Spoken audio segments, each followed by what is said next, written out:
feminismoak leku guztietan eragina duela eta gure ikuskera, bai mundukoa eta baita gure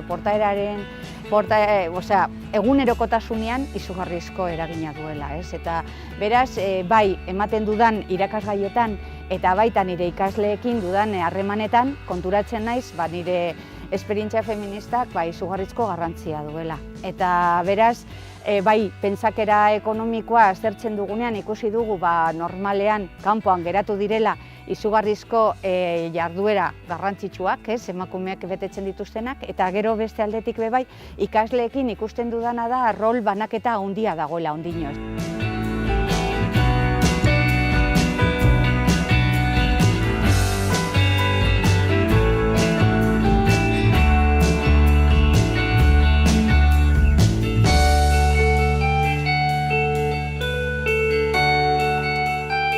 Desde cooperativas, consumir lo que producimos entre nosotras, porque yo creo que es uno de los temas que hay en México.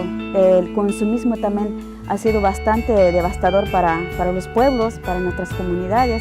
El tipo de alimentos que estamos comiendo, no sabemos cómo está producido, ni quién los produce o quién la beneficiamos. Entonces también cómo desde nosotras podemos también aportar en ese sentido la economía local de las mujeres.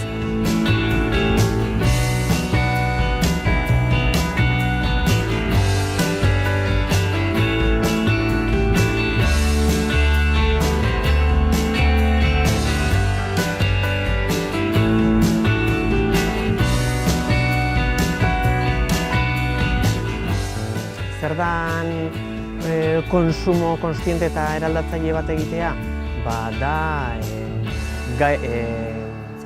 Produktu bat ikusten dugunean, ez ikustea soilik produktua bera eta daukan prezioa. Baizik eta produktu horren atzean zer prozesu egondan, nola ekoiztu egindan, zeinek ekoiztu egindun, familia batzuk, pertsona batzuk daudela, inpaktu batzuk daudela bai gizartearekiko, bai ekonomiarekiko, bai ingurumenarekiko, eta hortaz begirada zabaltzea, ez geratu hortxe prezio eta produktuan. Eta nola hasi daiteke pertsona bat hortaz interesatzen, gauza errez bat egunero dendara goaz, eta dendari bat daukagu aurrean badakiena produktu horiek nondik ekarrita duen. Fruta dendara joan eta galdetu nondi dator laranja hau,